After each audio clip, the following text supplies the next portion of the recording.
Hello dear students. तो आप लोगों की ही डिमांड पर मैं आप लोगों के लिए लेके आया हूं एक कॉलेज का रिव्यू।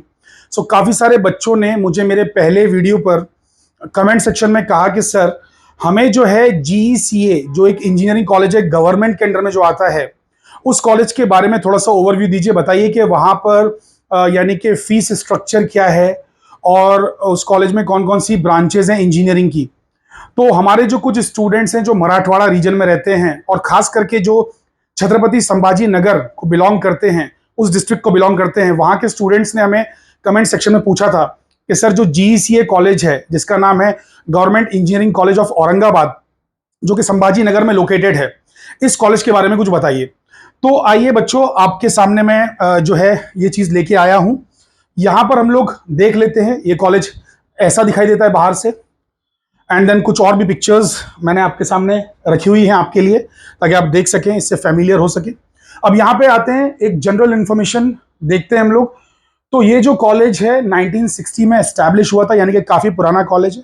एंड अक्सर पुरानी चीजें, ओल्ड इज गोल्ड जो हम लोग कहते हैं, वो बात बिल्कुल सही साबित होती है। और ये काफी जो है छत्रपति संभाजी नगर जो डिस्ट्रिक्ट है वहां पे पॉपुलर कॉलेज है और यहाँ पे अच्छी कंपनीज आती हैं प्लेसमेंट के लिए।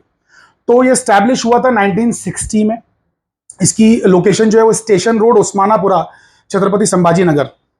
ये अफिलिएशन इसका किसके साथ है, तो ये कौन सी यूनिवर्सिटी से जुड़ा हुआ है, तो डॉक्टर बाबा साहेब अंबेडकर मराठवाड़ा यूनिवर्सिटी के साथ ये अफिलिएटेड है। और इसका स्टेटस ऑटोनॉमस हो चुका है, यानी कि ये अब अपनी मर्जी से फीस चार्ज कर सकता है। लेकिन फिर भी क्योंकि ये गवर्नमेंट का ही कॉलेज है, गवर्नमेंट के अंडर में आता है, तो इसने अपनी फीस बहुत ज्यादा बढ़ाई नहीं है।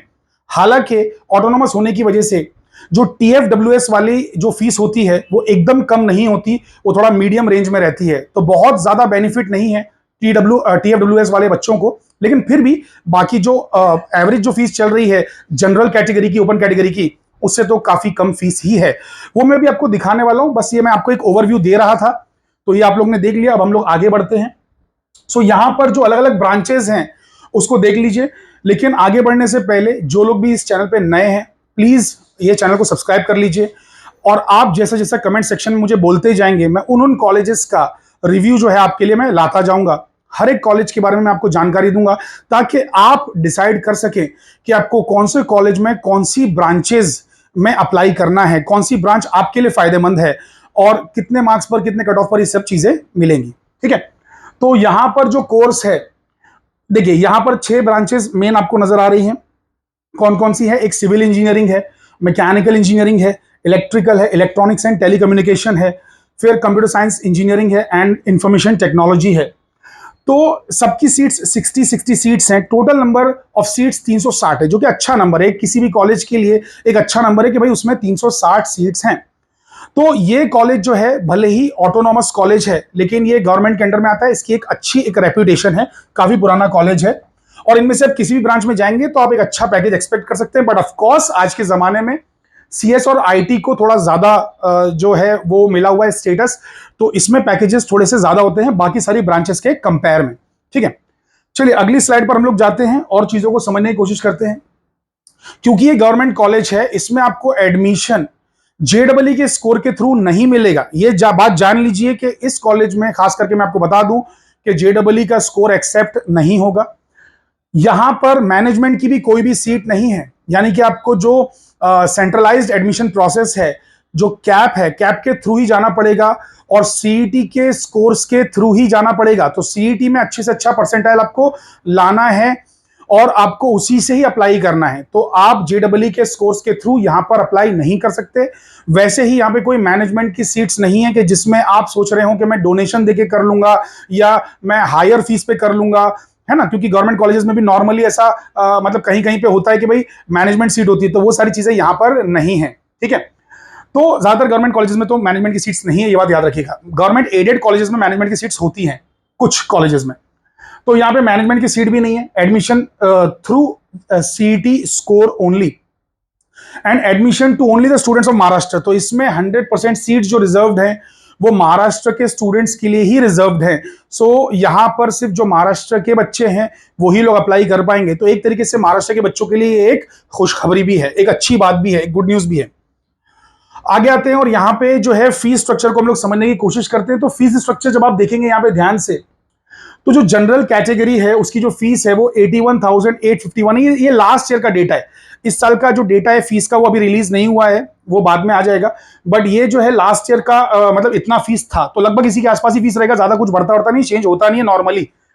तो जनरल कैटेगरी का 81,851 फीस है। जो ईडब्ल्यूएस है और तो उनका फीस कितना है 74,351। जो टीएफडब्ल्यूएस है, देखिए टीएफडब्ल्यूएस की फीस नॉर्मली 30-40 हजार के अंदर अंदर होती है, लेकिन यहां पर 66,000 के भी ऊपर है, क्योंकि ये ऑटोनॉमस कॉलेज है। तो ऑटोनॉमस कॉलेज की फीस थोड़ी सी ज्यादा रहती है। इनका जो डेवलपमेंट चार्ज और ये और दूसरे दुनिया भर की चीजें और भी एक्स्ट्रा होती है, एडिशनल चीजें, बिकॉज ऑटोनॉमस कॉलेज का मतलब हो गया कि उसको डायरेक्टली गवर्नमेंट से फंडिंग नहीं आ रही है, तो इसलिए एजुकेशन सब्सिडाइज नहीं है, उसको खुद ही चलाना पड़ रहा है, उसको सारी चीजें खुद ही मेंटेन और मैनेज करना पड़ रही है। तो उस वजह से यहां पर जो है टीएफडब्ल्यूएस की फीस थोड़ी सी ज्यादा है। बट ये फीस फिर भी ज्यादा नहीं है। अगर आप प्राइवेट कॉलेजेस में देखेंगे तो फीस कम से कम 1,30,000 1,50,000 ऐसी चल रही है पर ईयर। फिर यहां पे आप देखेंगे जो ओबीसी है, एससीबीसी और ये वीजेएनटी और मतलब ये तो आपको कैटेगरीज पता ही है, राइट, विमुक्त जाति and then nomadic tribes and all. तो ये सारी की सारी जो मतलब सीट्स हैं, इनके लिए जो फीस है दैट इज 41,351। सो 41,000 ये पर ईयर की फीस है, ये पर ईयर की फीस है। इंजीनियरिंग कॉलेज में ये फीस बहुत ही नॉर्मल मानी जाती है, बहुत ही कम मानी जाती है। प्राइवेट कॉलेजेस में इससे ज्यादा फीस होती है, डबल फीस होती है। फिर एससी एसटी के लिए लगभग मान लीजिए ना फीस कुछ है ही नहीं यहां पर। जहां तक देखो अभी यहां पे जो लेटेस्ट डेटा होना चाहिए वो मुझे मिला नहीं इसका, लेकिन जहां तक मुझे याद आ रहा है लास्ट ईयर जो मेरा एक स्टूडेंट था वो यहाँ पे गया था, तो उसने मुझे बताया था कि जो वो एससी एसटी कैटेगरी का था, तो उसने मुझे बताया था कुछ 1,500 फीस ऐसी कुछ थी, 1,500। तो 4,000 के नीचे ही नॉर्मल फीस रहती है, 3,000 4,000 के नीचे ही फीस रहती है। तो एससी एसटी के लिए स्पेशली, ठीक है, schedule caste and schedule tribes के लिए। सो ये आई होप कि आपको पूरा डिटेल मालूम पड़ गया इस कॉलेज के बारे में। जो ये कॉलेज है छत्रपति संभाजी नगर में, ये कॉलेज बहुत ही अच्छी लोकेशन पर भी है, स्टेशन से नजदीक भी है, बहुत ज्यादा दूर नहीं है, 2 किलोमीटर मुश्किल से यानी कि डिस्टेंस है। एंड इसकी कनेक्टिविटी भी अच्छी है। और ऊपर से क्योंकि ये मतलब यानी कि एक बड़े डिस्ट्रिक्ट में है, तो यहाँ पर कंपनीज भी अच्छी आती हैं। अब जैसे कि लास्ट ईयर यहाँ पर काफी सारी कंपनीज आई थी, मतलब इनका जो पहले का डेटा अगर आप चेक करोगे ना, तो यहाँ पे टीसीएस, विप्रो, ये सबका आना जाना लगा रहता है। अच्छी खासी कंपनीज जो है अच्छा पैकेज यहाँ पे देखी जाती है। यहाँ का एवरेज पैकेज जो है 5 लाख पर एनम है। आपको लग रहा होगा सर 5 लाख पर एनम तो बहुत ही कम पैकेज है। ऑफकोर्स वो तो आपको लगेगा, क्योंकि आप लोगों का माइंड जो है ना, ये यूट्यूबर्स ने, इन्फ्लुएंसर्स ने भ्रष्ट कर दिया है। आप लोग को ये लगता है कि भाई 20 साल की उम्र में, 21 साल की उम्र में सीधा आप लोगों को डायरेक्टली लैम्बोर्गिनी मिल जाएगी, आपको डायरेक्टली बीएमडब्ल्यू में आप चलेंगे। ऐसा नहीं होता है बेटा, जिंदगी में मेहनत करना पड़ती है।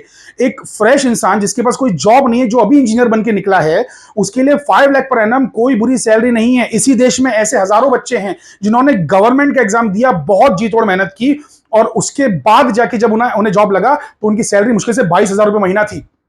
आप टीसी की स्टार्टिंग सैलरी देख लीजिए, आप स्टेशन मास्टर की स्टार्टिंग सैलरी देख लीजिए, 22,000, 25,000, 30,000 के आसपास सैलरी है। तो 5 लाख पर एनम आपको बुरा लग रहा है, तो मैं कहूंगा कि आपके माइंड को पॉल्यूट कर दिया गया है।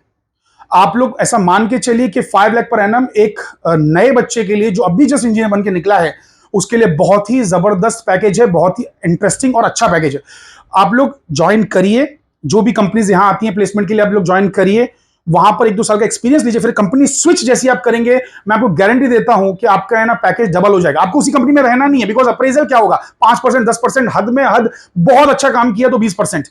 लेकिन अगर आपको 100% का अप्रेजल चाहिए तो आपको कंपनी स्विच करना होगी। तो आप लोग 2 साल कम से कम एक कंपनी में काम करिए, ये पैकेज पे काम करिए, और एक अच्छा सीजीपीए मेंटेन करिए। पहले तो सीजीपीए अच्छा मेंटेन करेंगे तो ही आपको प्लेसमेंट मिलेगा। तो ठीक है, एनीवे इस वीडियो को मैं बहुत ज्यादा लंबा नहीं करना चाहता। तो आप लोग बस ये याद रखिएगा कि आप लोग को अगर इस कॉलेज में जाना है तो आपको अच्छा परसेंटाइल, अच्छे मार्क्स से सारी चीजें लेके आनी है। परसेंटाइल अगर आप जानना चाहते हैं तो मैं आपको बता देता हूं कि देखिए, जो खास करके जो सीएस वाली फील्ड है ना, इसके लिए आपको 97 परसेंटाइल के ऊपर यहां पे लगेगा। यहां पे जो अच्छे और भी बड़े बड़े कॉलेजेस हैं, जैसे मुंबई वाले, पुणे वाले, उनमें 99 पॉइंट समथिंग लगता है, 99.8, 99.6 ऐसा लगता है। बट यहां पर आपको 97 परसेंटाइल में कंप्यूटर साइंस एंड इंजीनियरिंग मिल जाएगा। तो एनीवे बस इतना ही आज के वीडियो के लिए। So thank you very much everybody, take care, bye bye and sayonara.